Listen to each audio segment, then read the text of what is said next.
touch that dial. I've got to say a quick word of prayer for us on this morning. Father in heaven, we just thank you for this day, our last night's sleep and slumber, and early rising on this morning. We just ask you, God, that you will continue to protect us, keep us, and guide us through everything that we do. Father, I pray now those of us who are on the line, God, that you would be able to anoint them to articulate unto the people what needs to be said on today. Give them an anointing to articulate and give us the spirit to hear. And so, Father, we thank you. We give you praise. We know that it shall be a blessed program. And it's in Jesus' name we pray. Amen and thank God. All right. Good morning, good people. How y'all doing? Good morning. Good morning, Bishop. How you doing? Man, I'm doing well, man. I'm doing well. How about yourself?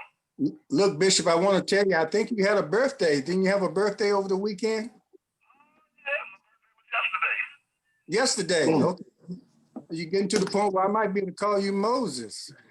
See, you got the beard on. Well, happy birthday to you, Bishop. Hope you had a lovely day yesterday. Man, I had a wonderful time, man. Wonderful time, man. It was my first time ever having a virtual birthday party. It was great, man. Oh, okay.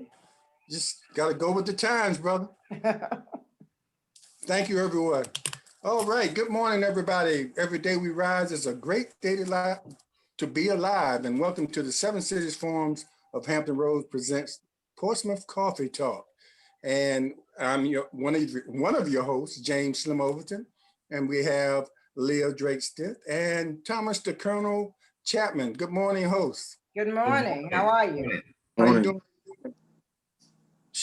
Show them what we all about. Coffee Talk. Oh. All right. Show me for real about this Coffee Talk thing. Yeah. Yes. All right. Good morning, everybody, and thank you. And good morning to Facebook Live people. Appreciate you being here with us this morning. And we are continuing our series on the violent crime in the city of Portsmouth. And this week we have a special guest with us, a returning guest, the Reverend Dr. Melvin O. Marriner. Good morning, Doctor. Good morning, team. Glad to be with y'all this morning. Thank you. Good morning. Thanks for coming. We appreciate you. It's early in the morning, but great things happen early in the morning. Amen. Great things happen in the morning. And I want to mention this. Dr. Marriner was one of my first guests. I think in the first year I was on in 2016 in the old building that Bishop Willis built. And at that time, we were coming on at 6 o'clock in the morning. Yes. He came there. I guess you had to get up about 4:30 or 5. Yeah, that was a struggle, man. I prayed all the way there. It was worth it, though. I appreciate it. It was definitely worth it. But here we are again, and we started out trying to deal with the violent crime with social worker, and then we brought in the Sheriff Michael Moore, and then we had our Commonwealth attorney, Stephanie Morales. And this week, well, I'll say this, we in between bring in the police department, but we didn't hear back from them, but we understand next Friday, I believe, they are having a state of the police department Facebook Live video. So as long as they're getting that information and being transparent, we have no problem with that. But this week, we're going to deal with the spiritual part of it. And we have Pastor Marriner in here to sort of take us through what of the role of the churches in the city of Portsmouth and how they can sort of affect what's going on or be effective in what they do or what they have to offer. And I'll start off, the Colonel, I'll let you start off with a comment or a question to the doctor. Oh, yes, I might as well start off. Good morning, Melvin. Good morning, sir. Good morning, my friend. Yes. I know the church has always been part of our legacy. And I'll even expand what they are in our talking about the Black community, because we look at democracy in our country was saved by Black people, and actually Black women saved our country. So we're able to get on this radio station and exercise our First Amendment rights to actually speak truth to power. Is that true? Yes. Yeah, we were behind the Biden-Harris administration and how we overthrew the last king who we thought he was a king.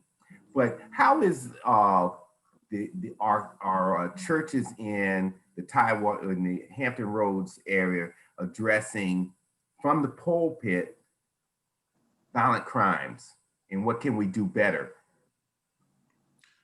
And that's a loaded question. I'm very delighted to share with you all this morning. And let me say, I don't think there is any one simple answer to the question. We are living in such a polynistic society that it's going to take many different approaches, to be honest with you. I think one of the main jobs of the church is to empower people holistically. But I think we must be honest. It is impossible to put the onus on any one person. Within the Black community, we are used to the village concept that we have lost over the decades. That has pretty much eroded.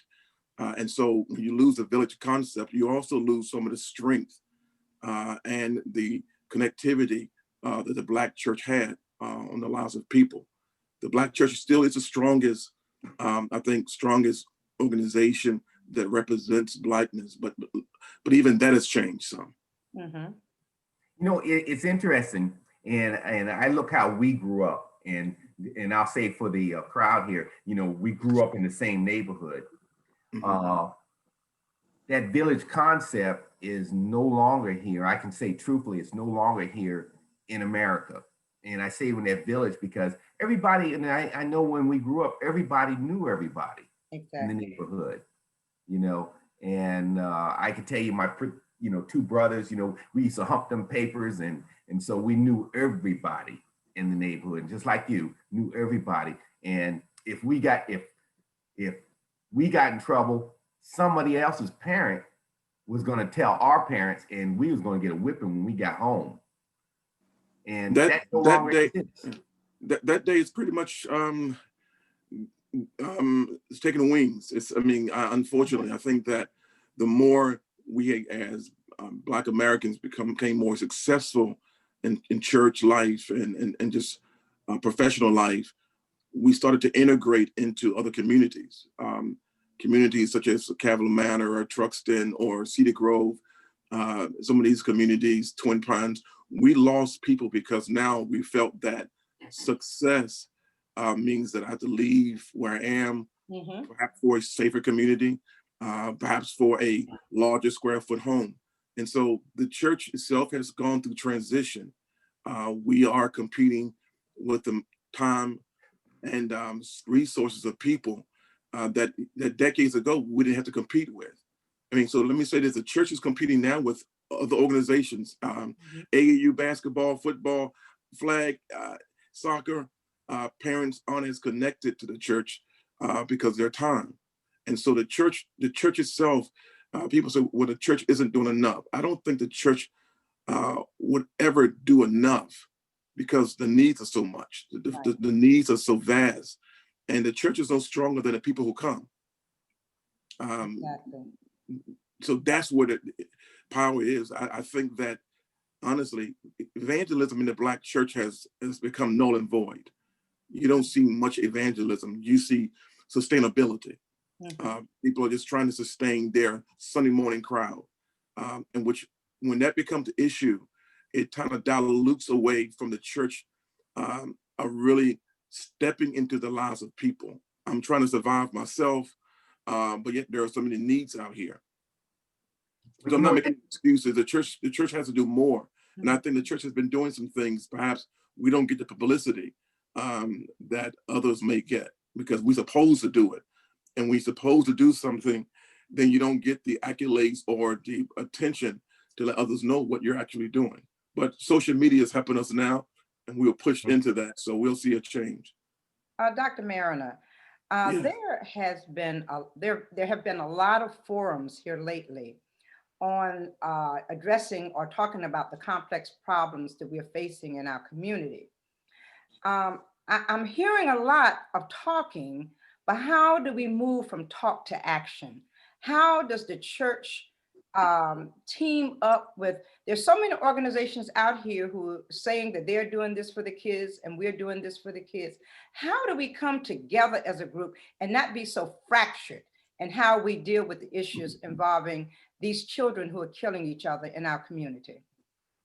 Well, the church has a responsibility of teaching spirituality, but a spirituality that is transferable to our practical lives. Right. I think that if you see the evolution of the Black church trying to stay aboard, because it is unfortunately become such a competition for people, resources, that I've seen the church and I hear the church speaking about love. Mm-hmm. And as simple as that message is, I believe that if children are raised with an attitude of moral respect, mm-hmm. spiritual understanding that helps me present my message in such a positive, moral way, we have to be the moral consciousness of America. But my morality, for me, comes from my Christian faith. My morality doesn't come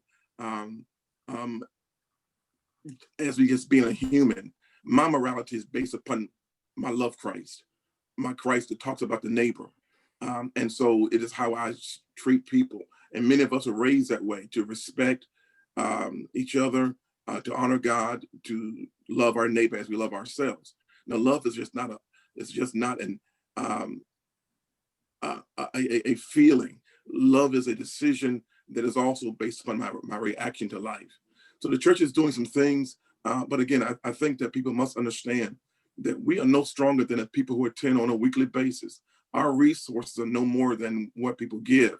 But at the same time, we have to speak power to it. Mm-hmm. We can't simply just sit aside and say, well, we don't have enough resources. We have to reach these grandparents who are now raising children. Yes. And they're still in church. Mm-hmm. And so we have had a difficult time as a church to reach the crowd of people that we need to reach. How do you reach the ones who are causing the violence? Mm. They don't come to our churches. Mm-hmm. They don't, if you go to, we have been to their communities. They don't come out to meet us because we have not changed our message. The church has to change the tone of our message. Mm-hmm. And that's me included. We have to change the tone of our message because you have to earn the right to be heard. It's not an automatic. People don't respect the church as they used to. And part of that is our responsibility for losing credibility. Mm-hmm. Because we become such a four-walled ministry, me, myself, and I, that we don't really demonstrate that we are actually concerned about those communities. And to be quite frank, we know now the church can't stop much of the crime. Mm-hmm. It's gonna come to the empowerment of these families, these mothers, and these fathers, and these grandmothers. So again, I don't want to get too wordy. The church has an obligation, but the church must find new ways to engage the community. I agree with you, Pastor. And, once again, we're in a situation where, as you say, the people who are in need of the services of the church, they are not in the church. Right. We recently had another shooting in Portsmouth on Friday night, Saturday night, I think it was. And we know that the child homicide rate has tripled and the suicide rate has quadrupled in our nation. A lot has to do with the pandemic as far as the suicide rate is concerned.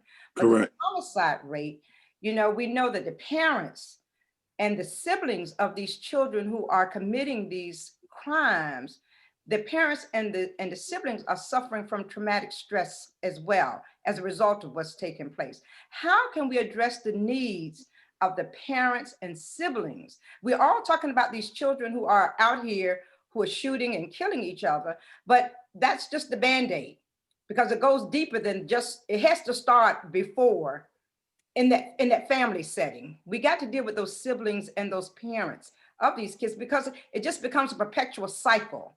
Like my brother was shot, so therefore, when I get old enough, I'm going to do the same thing that my brother did. I'm going to revenge his killing. There's a lot of revenge going on. What can we do to deal with these parents and the siblings of these youth who are out here? Let me say this, and I don't want you to take it as though I'm just kind of um, simplifying your question, I really think that the power of prayer must be consistent within the Christian church or in our community. Now, what does that mean for me? Prayer for me is communication. I'm actually praying not only for Resolve, I'm praying for them, and I believe that prayer works. Now, prayer must also have hands and feet. Exactly. We have to find ways in which to communicate with them. And I think the church has to be careful because the churches seem to be more concerned with the hats and the pants below the waist, and how these individuals are dressed and how they smell. Mm-hmm. I mean, we got to understand that a lot of these individuals in our culture now, a younger culture, a lot of them are doing weed, and churches can't be turned off by weed. I mean, we've been used to cigarettes and everything else in the church, and the first thing, I don't tell them to pull your pants up when you come in church. Mm-hmm. I don't tell them to even remove the hat, because it's obvious that I was raised when you enter a house, and we enter the presence of a woman or a lady, you remove your hat. But that's the same thing that we're being taught today. So the church must change its priority and not simply be the first thing we say. Pull your pants up, young man. Mm-hmm. Well, why pull my pants up when I'm not interested in your opinion? Mm-hmm. So the church has to make them interested in our opinion, yes. and not make their appearance to be the first thing we respond to. When we respond to their appearance, then we're saying that we're looking at the external more than the internal. Mm-hmm. The church's responsibility is to transform the internal, the mind of people. And I think that we have left that script and gone off to simply preach sermons to make people happy, to preach sermons to tell people they're going to get a new car, to preach sermons to tell people they're going to get a new house. Yes. They got a check coming in the mail. Mm-hmm. And we have reduced the gospel to prosperity in form of materialism. And so the church must be very careful that we don't just preach materialism. And now the young folk are chasing materialism, but are chasing it the wrong way. Because we are in the church ourselves, we have lifted that materialism is a way to demonstrate how blessed you are and how favored you are by God. But that isn't a way in which God shows us favor just by materialism. So understand, we have created a culture that exists. Yes. We have created a culture that exists. Yes. Much of our music has created the culture that exists. Mm-hmm. I'm sorry, go ahead. But you know what? You talk about that materialism as part of discussion. We always talk about in these young folks, and actually old folks too, only look at, mostly young folks, look at materialism in the short-term run. So if like you said, you address the young man that comes in, talk about if we can get him, you don't talk about pulling your pants up and all that and how you're dressed or whatever. But long term, then if I get you over in the first part and then I get you in to see my message, then later on I can talk to you what the long-term ramifications are for what are you doing to your life. And I think we miss out on that too, and a lot of times. Well, let's be quite frank. Yes. There's a large sector of our community, Black community, and they don't feel that they're going to reach the age of 25 and 35. Mm-hmm. Long-term strategy doesn't really fit because most of them who are causing the violence, and that's not the entirety of our Black community, nor our Black youth. The things that we hear is not indicative of the many students who are in college, and the many students who are being supported by Black churches through scholarships and through other holistic means. And so the ones that we're facing in community are the ones whose parents probably didn't grow up in church. And so we kept the church within the four walls and only carried the church out when we fed the hungry occasionally, gave some toys to those who needed some things. We are more event driven versus having the attitude of being transformative. Yeah. So the church must not just have events to go to these communities and drop off gifts and to put gas in their cars and to do those kind of things that help them temporarily. The real issue is how do we transform the hearts and minds of these individuals, and even those who are affluent. Please, we must understand that those who are affluent are also complicit to those who are in poverty, and primarily those who are in poverty are usually the ones who are, based upon statistics, are causing some of these crimes. If you go to prisons and or jails, ask the individuals, did you know your father? How active was your father in your life? Did you go to church?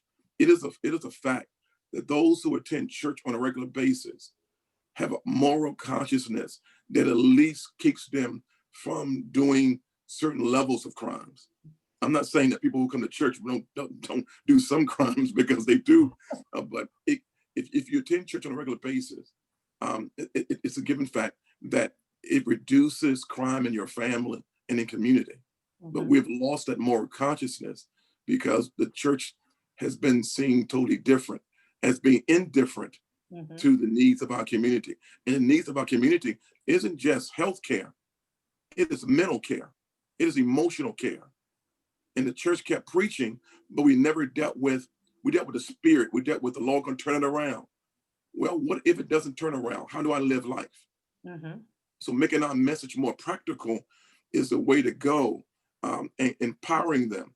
Remember the phrase, I can give you a fish, but it's more powerful to teach you how to fish. Yes, yes. Yeah. So the church itself must teach people how to live, and not just how to turn around 3 times and get your blessing and then name it, claim it, call it, haul it, and watch us ride around in nice cars, but we aren't doing anything in the community. So again, this is not, I believe that we empower the women. Unfortunately, women have carried the torch. Queen Leah, thank you. Women have carried the torch. Yes, we have. For many of our families. And so if that's the case, if the Black man isn't there as a father, I'm gonna say this. I want to teach the Black women about spiritual morality and spiritual wholeness, because if you know this man isn't what you want, what is your motto? What is your, what are you looking for? Right. Because if the women, I'm not saying that some men aren't gay or whatever, that's a different component, but the women are the people that we have to entrust to get to our children. If the men are absent, and they should not be, so the church must start to empower men to go back and reclaim what they lost. But there are some men who shouldn't be in the child's life. I'll be honest with you. There are some fathers, and there are some mothers who shouldn't be there, and there are some folk who shouldn't be having kids. Exactly. Not men. Yes. So the church must teach them how to wait and mature. That's what we can do. How to mature to know that you're ready for a child. It is not just good sex. It is good parenting. And the church must go back to parent, showing them how to parent. And that's a difficult thing. It is. Yes. Pastor Marriner, I noticed in several of your sermons, you've talked about the power of prayer, and it certainly is powerful. I definitely know that. But it's also important when we talk about our physical health. You also have to make sure you can't pray yourself out of cancer completely. You can pray for that assistance. So you must look for that physician to help you out. And it's the same thing with emotional and mental health, which might be some of the root causes of some of the things that are going on in our communities. People are not getting that emotional or mental help that they need. And you might have some people just praying and not seeking that clinical help that they might need in conjunction with it. So how do we also spread that message? Because, we have a lot of people that that's all they're going to do. And although the prayer is powerful, you have to also seek that professional help in conjunction. So how do we convey that message to those people that pray only? Well, I think those individuals want to pray only are also needed. And I'm not saying anything wrong with that. No, I hear you. They're also needed. So I think that while some can pray, all of us can pray, there are some of us must now start to engage in moments. For example, how do you reach the ones that won't come to church? Right. How do you reach the ones who won't listen to any of our broadcasts? How do you reach the ones who, when you go to the communities with a bullhorn and you're talking and they won't come outside because they're sleeping and they come out at night? And so the churches must be willing to take risk and find ways. For example, in the killing and shooting in London Oaks, what I did and this is not about me, but what I did was I went out there at night.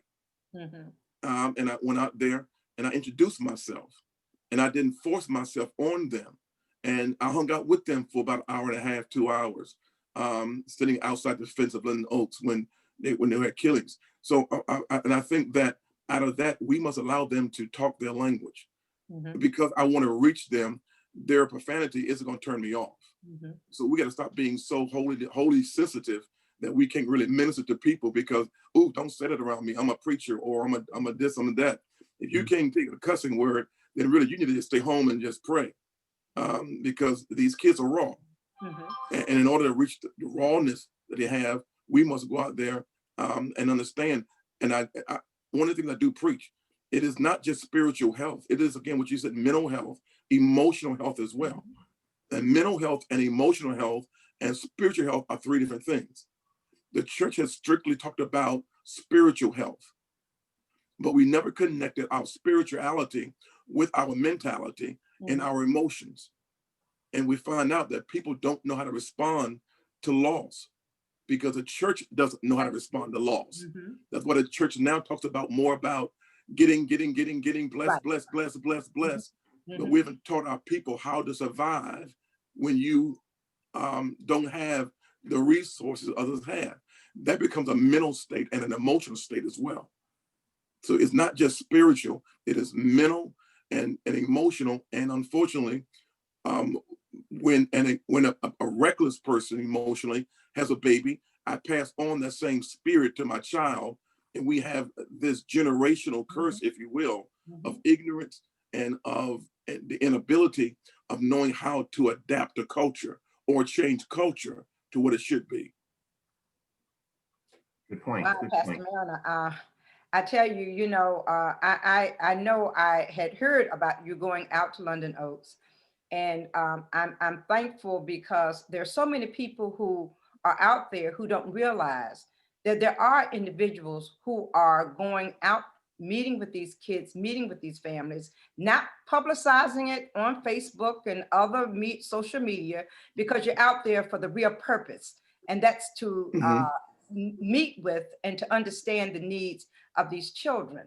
Now we know, Pastor Marriner, that mentoring is a purposeful and meaningful way for the church to build relationships with vulnerable young people. And we know that the bullying starts at a very early age. We don't have the facilities anymore. Like each community used to have parks and recreation facilities where the kids could go, a safe place for kids to be. We don't have these safe places anymore for our children. So how can the churches come together to establish mentoring programs, since we don't have parks and recreation facilities anymore? But can the churches come together and establish these safe places for these kids who may not want to be involved, but this is all I have. This is the only connection that I have in the world are the kids who are out here who are doing these things. How do we get this going in our communities? Well, again, the church has an ego just like any other organization or business or leader. And so the ego has to be placed aside to do real ministry. And all of us have egos. I don't care who you are. All of us have a level of wanting to be the leader. And I think that we have to be able to be the second chair. Right. You don't, and so the churches can come together, but again, the resources aren't there in the churches as they used to be. People are taking those resources and using other places that we have to worry about in the 60s and 70s, because the church was the only place you could go. But what about the church partnering up with some of these other organizations and then sharing resources, since the resources are not there, but partnering up with some of the organizations that are out there and finding ways of dealing with the needs of these children? Well, for example, I think some churches are. Again, when you talk about facilities, you're talking about real estate, and churches don't own that much real estate to build recreation centers. I'm grateful to have been pastoring Grove for 31 years, and we had the land. And so we built a family life center. We have a gymnasium, we have classrooms, and we are doing just what you're saying, but we are not impacting the crime. I mean, because those who come for tutoring and mentoring usually are forced by the parent. Right. So even though you offer those programs, individuals who don't have that moral consciousness or that stability from family won't come to these programs. Because first of all, they aren't tailored for them. Right. Now, the success that we had in the past was we have a ministry called Strive. It's basically a nonprofit. It's called Students Taking Responsibility and Valuing Education. We would take all the suspended children, expel kids, and bring them to Grove out in the city of Portsmouth. We was bringing counselors and tutors for them all-day program. That program was about $300,000 initially to sustain a year, because you had to bring in qualified licensed counselors, you had to bring in qualified licensed teachers who also followed the SOL to make sure when the kids went back to school that they were involved. Churches are doing things, but the community that we need to reach, we aren't reaching. Right. Because they won't come to us. They won't come to mentoring. They won't come to rites of passage. And we have a rites of passage that we're relaunching again at Grove because it lost momentum. Parents stopped bringing their kids because they were competing with rites of passage or basketball. Right. Which one do you think the parents gonna choose? Basketball. To make my child happy. To make my child happy. To conduct the cheerleading practice or the AAU that was doing a lot of traveling. When COVID hit, the church then was forced into social media. So for example, throughout the pandemic, Grove has been in a vice. We have allowed high school teams to practice in our building. We took some backlash because people were saying, how can you be a Black church and not concerned about the health of these Black people? We're saying we're taking protocols, but these kids can't stay at home because at home may not be the safest environment for some of our kids. So we brought them into the church, and we got backlash from that because we let them use a gym to practice in and to meet in, and you still get backlash from the community. So it's damn if you do, damn if you don't to some people, and we'll never do enough. And when you try to do more, then it doesn't help. For example, about 6 years ago, Grove gave $10,000 to a little league football team to go to Florida for a championship. You know, do you know how hard we got hit for that? Y'all trying to buy people off? No, we're not trying to buy people off. There was a need that we heard on television, and Grove gave the resources. But Black folk don't have that level of respect. They think that everybody has ulterior motive, and the church must clear the motive. I'm not here to get you to come to my building. I want you to know that Christ loves you. So we got to change the way in which we approach it. And so it's a lot. And I'm not making any excuses for the Black church. I'm not saying that we haven't done some things. We are doing some things. I don't promote. Go ahead. I'm sorry. Let me stop for a minute. We're coming on the 7 o'clock hour. We have the radio station, but we will continue on Facebook Live. And I just wanted to give the Colonel an opportunity to make his little spiel.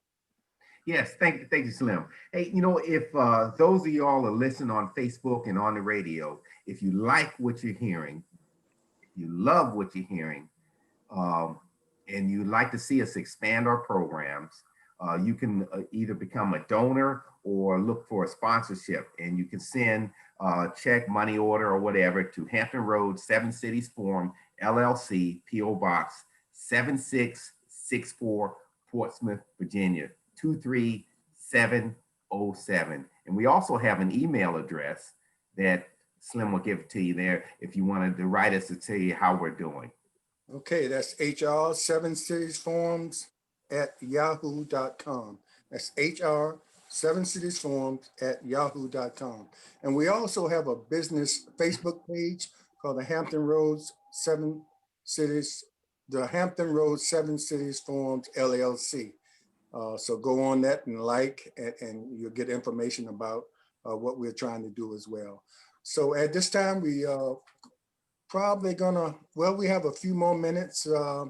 Anyone that have another question? We have about 4 minutes. Yes. Go ahead, Colonel. Melvin, yes.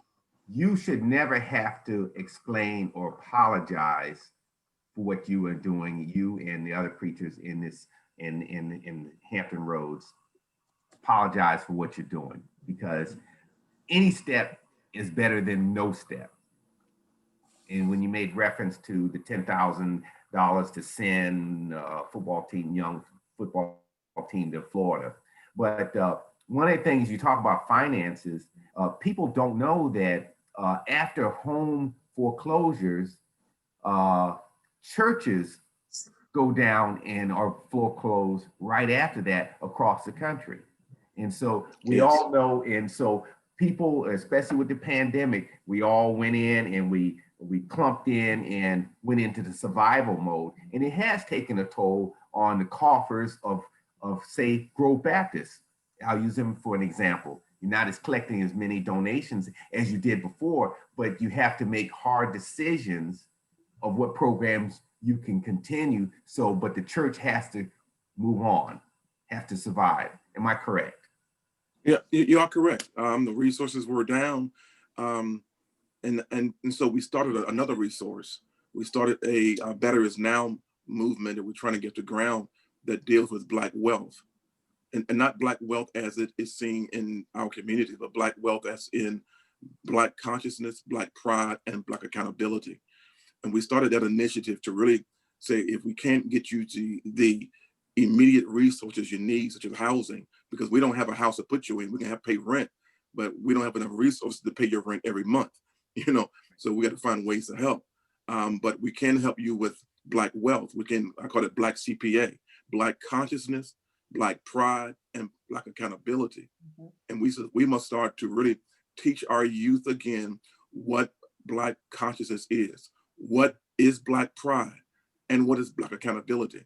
So Grove is starting with Truist Bank now. The newest bank in the area is Truist Bank, that had a merger of SunTrust and BB&T, I believe. Right. And so we're joining with them, and we're going into communities to help young people start accounts. And we will match what they put in up to a certain amount of money. So we're trying to get the younger kids to understand that finances are important. And even though, we can't give you a year's rent, we can show you how to save some money and match that savings. So Grove is going to join with Truist Bank and to help match some of those funds for those kids to start bank accounts. So right, I'm not apologizing, but I just want to know people know the church get hits hard, and we don't have a stimulus check coming to us every month. We didn't get unemployment checks. The church didn't get it. People got it, and we saw more new cars on the road, but they needed those cars. But again, the church must lead the walls and take a risk in these communities, but not go in those communities to simply get folks to come to our churches. Mm-hmm. Go to some church, good, but our motive shouldn't be to come to our church. So I'm out there really proselytizing myself to get folks to come to my church to have a bigger congregation. A bigger congregation isn't what we're after, shouldn't be after. Mm-hmm. We should be after helping people get better in life holistically. Right. And that starts with the Spirit, letting them know that you can do more in the Spirit. So you're right. We can't do it all. Just like I can't blame the police department for stopping all the crime. Mm-hmm. I can't blame the county attorney for stopping all the crime. Mm-hmm. We got to reach these parents, these girlfriends. Yes. Colonel, before you go, let me thank all the listeners on WGPL 1350 AM on the radio dial, and thank the Bishop Edward Johnson for letting us be a part of his program, the Morning Drive program. So continue to listen to him as he brings you great gospel music and a word from a word. Wait, but anyway, thank you for listening, and we're going to continue on Facebook Live, and a Portsmouth Coffee Talk team is here for our voice, our community, and our future. Thank you. Have a great day. All right, we'll continue.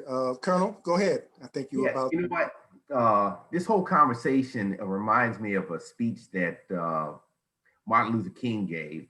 And I hope everybody would go out and just look at this. And it's called, What is Your Life's Blueprint? Mm-hmm. And if you go back and listen to it and look at the text, and it'll explain a lot of the stuff that we've talked about today.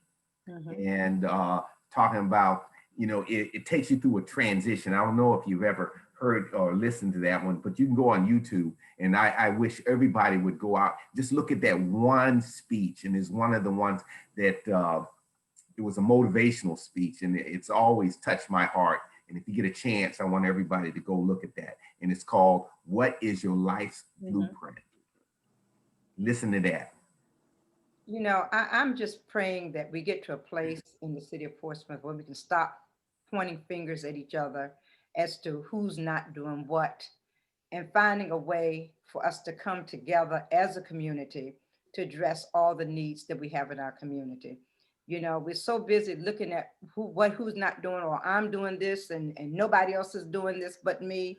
But we got to get to a place where we can stop the forums and start the action. I'm back to that, start the action. Let's stop talking and let's get some action going so we can address the needs. And Pastor Marriner, I really like the things that you and the Grove Church are doing in the community. And we do need more of that. We do need more of that. And I'm hoping that with our discussion today, that more people will decide to come out and partner with each other, because the church can't do it alone. And as you say, and the people who are in need of services, they are not in the church. So if we can get out here and partner together with the church, then we can truly make a difference in the community. We have to work with the Commonwealth's attorney. We have to work with the police department. We have to work with the sheriff's department. We have to work with those community leaders who are out there who are doing the work, as well as with the churches. And I'm just praying for that for 2021, so we can find a better place in the city of Portsmouth. I think the challenge for us, I'm sorry. I think one of the things too, Leah, good point you made there. And we have to lead by example. Exactly. The action has to be constructive. The children are watching us. They're watching us. How can we go out in the neighborhoods and talk to them when we're fighting each other publicly, or we're calling each other names? You know, we're doing things that, you know, that they will mirror out there. So we're going to have to look at those things, look at what we do, you know, before we can go out there and tell them what to do or what they should be doing, or to offer help for them. And I think this is one of the reasons for our series this month, trying to bring all the different people together, because it's going to take a collective effort. You know, the church can't do it alone. Commonwealth attorney can't do it alone. The sheriff, the police, or the social workers. It's going to have to take a collective effort. And us looking at ourselves as grown folks. Exactly. And trying to figure out or see or realize what kind of image we are projecting to our youth. Yeah, do we model that behavior that we're expecting from our youth? Do we model that for them? Yes, indeed. We're not doing it so far. We're not.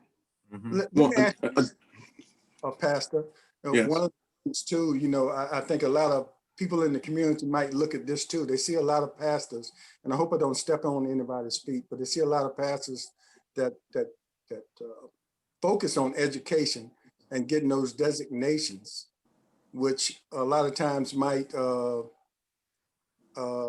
translate into more money for them, but are those designations, or is that education, you know, teaching new ways to reach our people?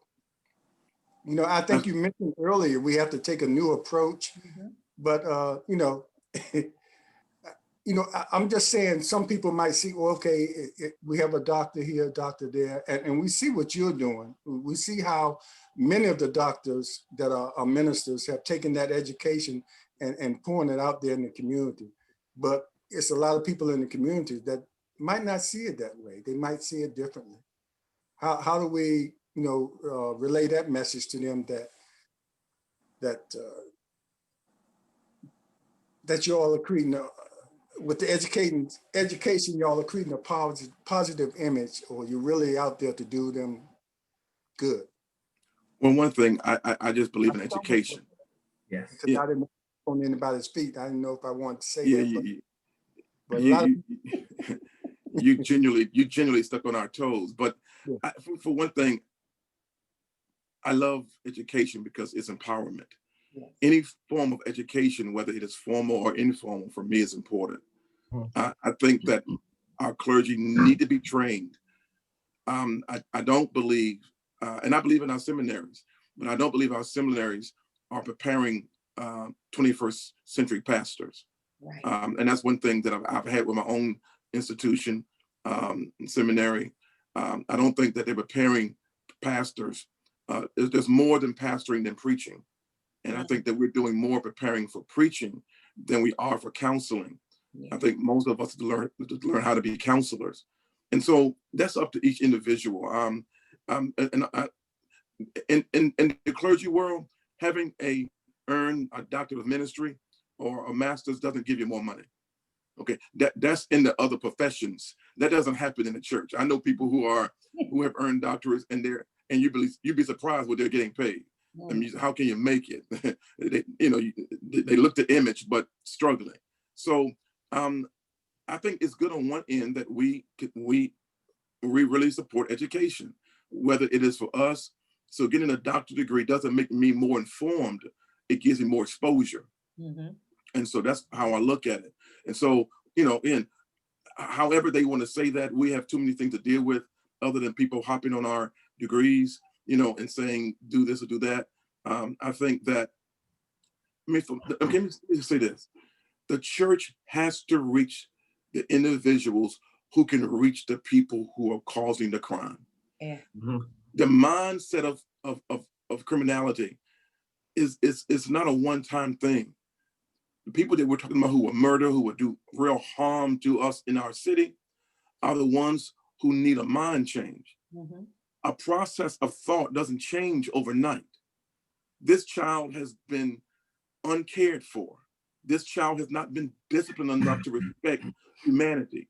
This child has not been forced into a regiment of honor and integrity and dignity as a Black person. Why? Because we have so many other battles to fight as Black people. Yes. That those in our communities, especially those families who are struggling trying to keep their kids out of the street, some of them don't like the resources or the mentality to help them stay out of the street. Right. I think the colonel said, our parents would say, no, the neighbor can chastise you. Right. That day is over. Yeah. Parents are too afraid to chastise their own children because of protective services. So I'm not saying that spanking is the only way, because that in itself, if done carelessly, is a form of violence. If I've been beat all my life. So I don't care about being beat out here. Our parents didn't just beat us, they trained us. Exactly. They didn't just spank us, they trained us. Yes, yes. And I'm glad you answered that way, because that was my reason for asking that, because I know better, but a lot of people I've talked to, that's the attitude that they have. And I just wanted I'm glad you answered that, and sort of, especially about the money part, because they think automatically, okay, they just going to school to get more money. And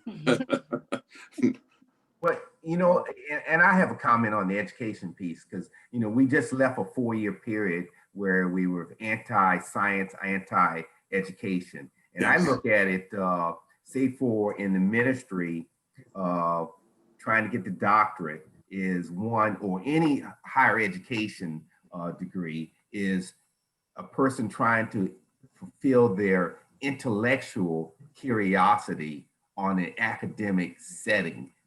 And then so I look at my own career in the military. They said you had to get a master's and you had to get a certain level in military education. But I was always brought up from the beginning, it says, for me as a Black male, I had to have twice as much. So I went out and got 2 masters. And for the military education, I did more and above what I was exposed to be. And that's the only reason, but I had to use that to parlay that so I can at least be able to sit at the table. And if I ain't sitting at the table, I can't make changes within the organization, and I can't speak. And then once I'm at the table, then I can speak freely. And correct. Yes, and then I can make changes for those who are coming behind me. And so I can bring them up. And that's another piece that we as Black folks don't do a lot. And many times is once we achieve a certain level of success, we don't bring Johnny or Jane or whoever behind us, bring them up or teach them how to get there. We're on our own self. We're against our own selves and against our own people. It's like, I got mine, you got to get yours mentality. That's a hard thing because I don't know how to get mine. And Yeah. so people like, I mean, those of us on this forum right now, we were raised and conditioned to go after certain things a certain way. Mm-hmm. We are speaking about that generation. We're speaking about crime and how the church can speak to that. Mm-hmm. And again, the ones who come to church are the ones who will understand the power of education. And for me, education, informal education, yes, it's important for me as well. Mm-hmm. And so trying to little people who are not academic students, in a sense that learning for them was hard, because learning is hard for some of our students. Mm-hmm. And those are the students who usually get caught up in the system, because learning is so difficult. So the church has to really empower educators as well, encourage them. See, people don't understand that most of our churches have educators in them, and we are praying for them, and we are talking to them. We are trying to motivate our educators to keep going back to that classroom or to the boardroom to do what they do. Mm-hmm. See, people miss that. We're trying to motivate the people who actually have contact with these children. So churches are working, but again, I'm very critical of the church, mm-hmm. because I love the church. I know how powerful the church could be. And I also know that we're chasing prosperity, mm-hmm. in such a way that people are losing their minds. Mm-hmm. And we have to focus on the mindset of people that Jesus does. Mm-hmm. I mean, he was a great psychologist. Yes. Christ was a great psychologist. Mm-hmm. He knew that you can clap your hands and shout, but if your mind was not destined or focused on what you had to do that day, then you would never accomplish it. Mm-hmm. He says, no one puts their hands on a plow and looks back, mm-hmm. because he's now talking about being focused. Yes. Mm-hmm. Not just talking about getting a new Benz or a new car. That's wonderful. So our kids are chasing the same thing they see preachers have. Right. And there's nothing wrong with pastors having nice things. Mm-hmm. I don't care what y'all say, not y'all, but what people say. If I can buy a car with my money, I'll buy a car with my money, if that's what I want. But we can't make that more important than a clear mind. Mm-hmm. Remember our grandma would say, I woke up this morning with my mind on Jesus. Stayed on Jesus. So what does it mean? That not only is my spirit on Jesus, but my mindset is focused on somebody who can help me get to a place I cannot get to on my own. Yeah. And so if these kids aren't getting that, if they aren't getting this level of information and direction, get a job when minimum wage is $7 and some cent. Get a job when I can go out here and sling some crack or drugs and make more money in a day than I can make in a week. How logical is that? Mm-hmm. If we really want to help our children, then the churches must push for change in legislation. Right.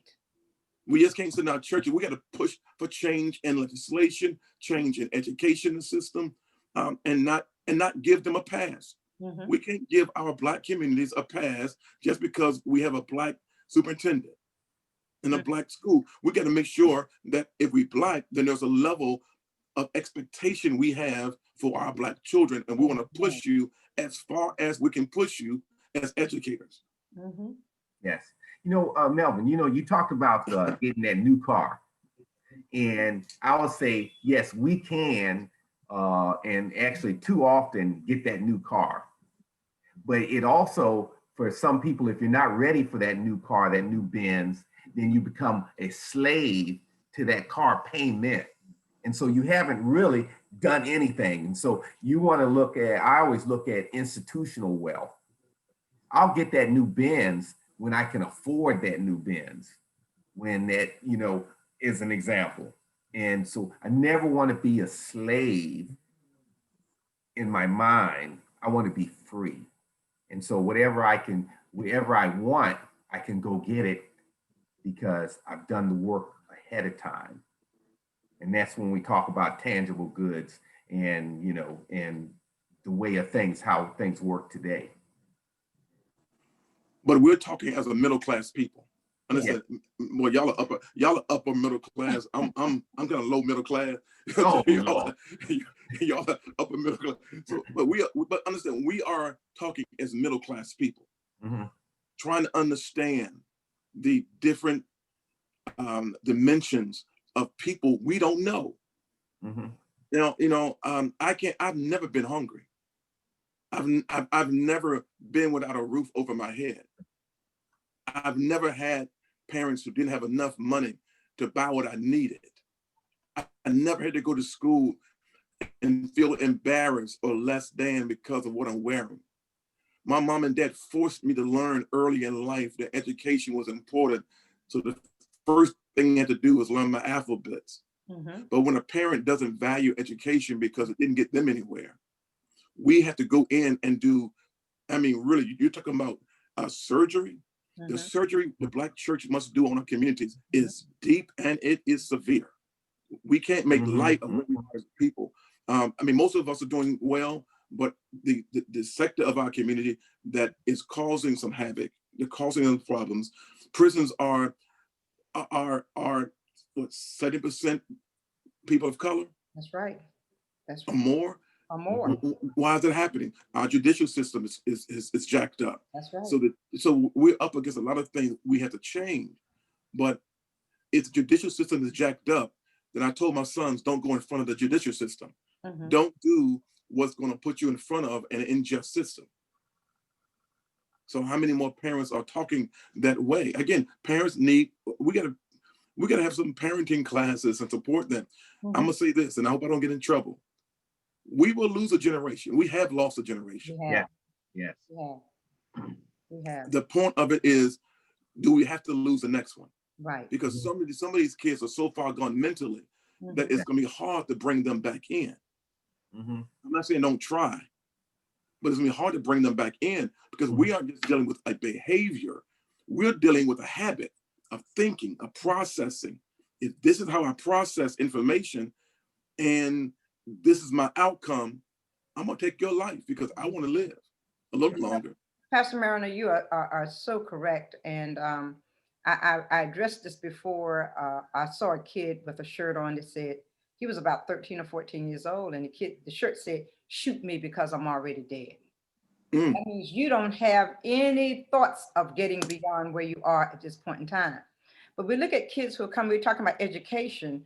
We're looking at kids who are coming to school now who have not had breakfast.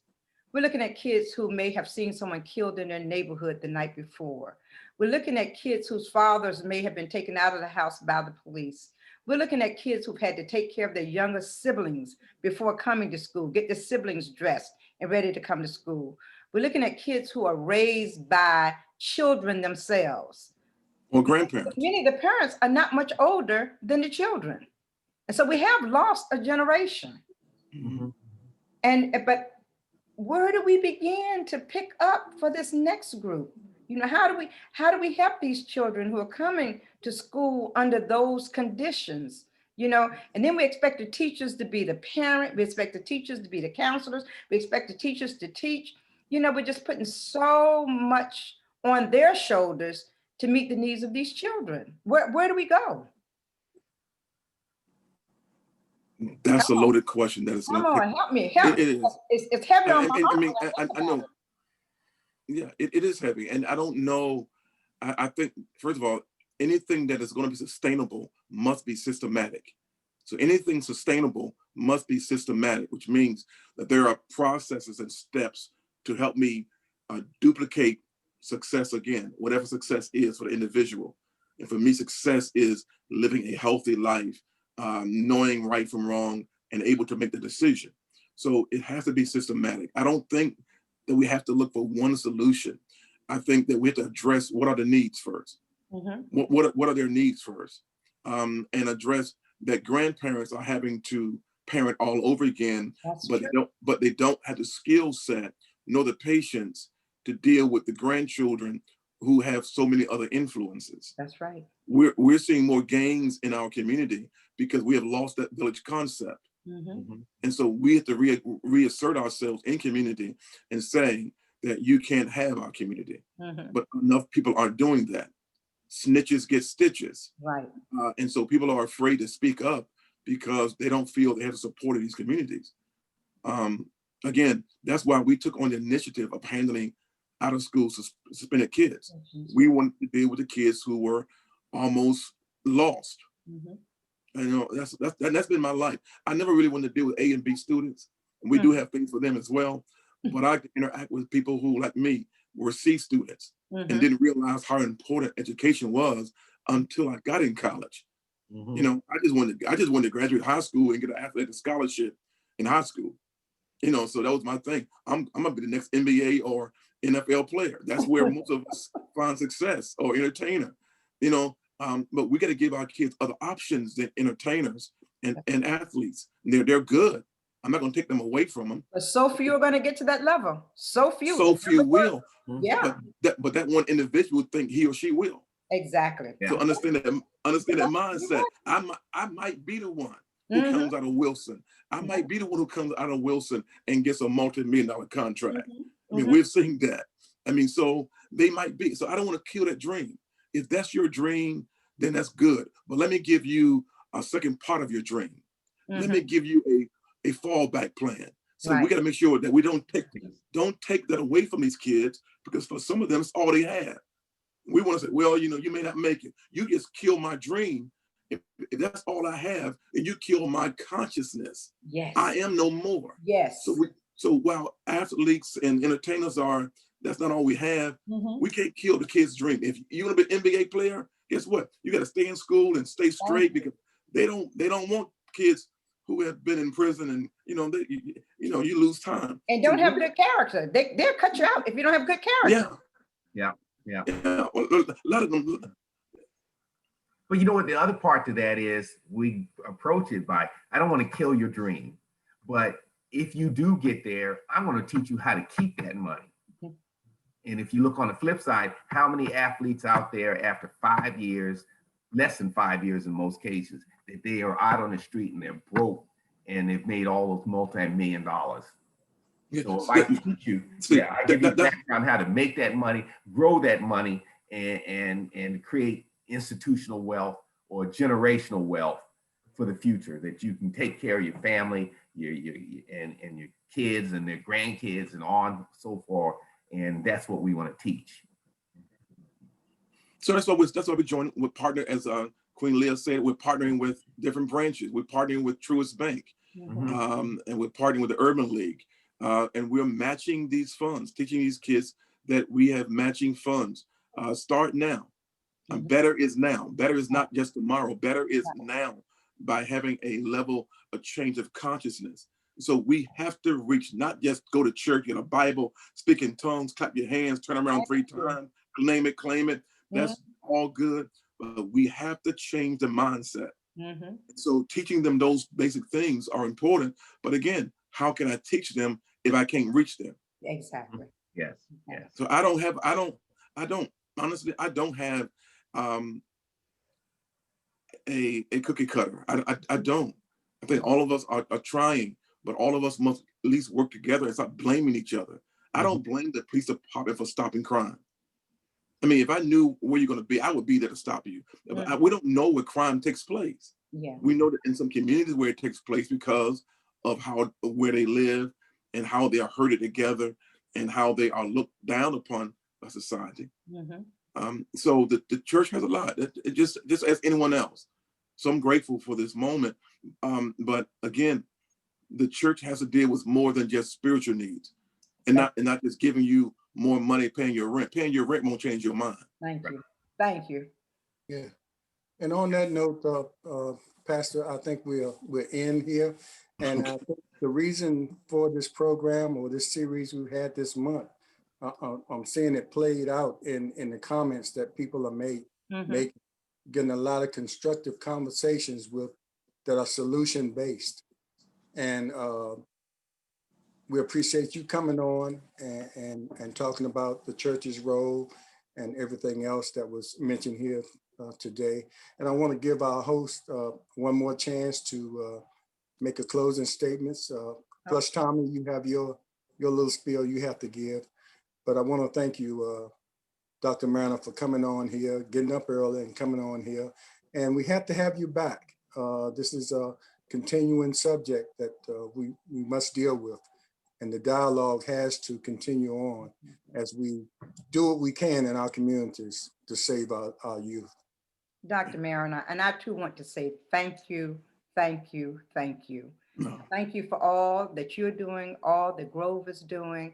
And my friend is on here from Australia, Wayne Too Good. He says, tell you thank you. So Wayne Too Good in Australia said, thank you, Dr. Marriner. Wow. Australia. Okay. But Dr. Marriner, I do thank you so very much. And I see you got your Giammi in the back. In the beginning is God, in the end is God. I like that. Yes, you see it right. I noticed that right away. You see all of that? Yeah. So, but once again, I want to thank you. And I really don't want this to end because I think it's so much good information that needs to be in the community. And if there's any way that I can work with you to help you in anything that you're doing, I'm willing to help out because I just see the need to move to action. I see the need to move from talking. That's my thing now, move from talking to action. So if there's anything that I can take part in that you're doing, I am most willing to join you in that endeavor. So thank you. Thank you once again, Dr. Marriner. Thank you. Yes, Melvin, at first I'd like to thank you for everything that you've done in the past and what you're doing presently. But more importantly, I look forward to the future, what you're going to bring to Grove Baptist and our community out here, because you will never know, and well, you probably already know the numbers and the tens of thousands of people's lives that you have touched. And trying to, if you're saving one, that's a start. Exactly. And so thank you. So for those who are out there on the Facebook land and on the radio or whatever, if you like what you're seeing, and we're trying to expand this program to get more time and different hours and everything else, you can send a donation or look for a sponsorship, and you can send it to Hampton Roads 7 Cities Forum, LLC, P.O. Box 7664, Portsmouth, Virginia 23707. And we thank you ahead of time in advance for any assistance that you can give us. And let me thank just a few of the people watching on Facebook that have been contributing their dialogue. We will save this and go over these and maybe have a discussion about what you all said. Terry Butler, Dwayne Fisher, thank you, Terry. And Ann Brown, Antoinette Chapman, who is that? Yeah. We wonder, who is Antoinette Chapman? Gary Harris, thank you for always being there. Doretha Smith, Joyce Smith, Brenda Harmon, classmate. Hey, Dolores Smith-Hines, classmate. And let's see, I'm not going to go over all these, but I just want to get Robert Earls. Thank you, brother. Appreciate it. Dwayne Elliott, Harvey Jones. No, I'm sorry. Harvey George, BUU, brother. Hey, Eric Perryman and John Gantz. And I'm going to stop there, but I appreciate all the people that contributed to our program today. And thanks for watching, and take this message. And please share this program with others so we can get the message out there. And hopefully, with all the people we had this month, we can somehow come together, maybe plan another panel discussion involving all the people we had this month to talk it over and see how we can move forward in doing something that will create a better quality of life for all in the city of Portsmouth. Amen. Dr. Thanks again, appreciate it. Get some sleep. We'll see you next time. Right. Thank you, Dr. Marriner. Thank you. Thank you all. Thank you all. Thank you. Is here for our voice, our community, and our future. God bless you. Take care. We'll see you next month.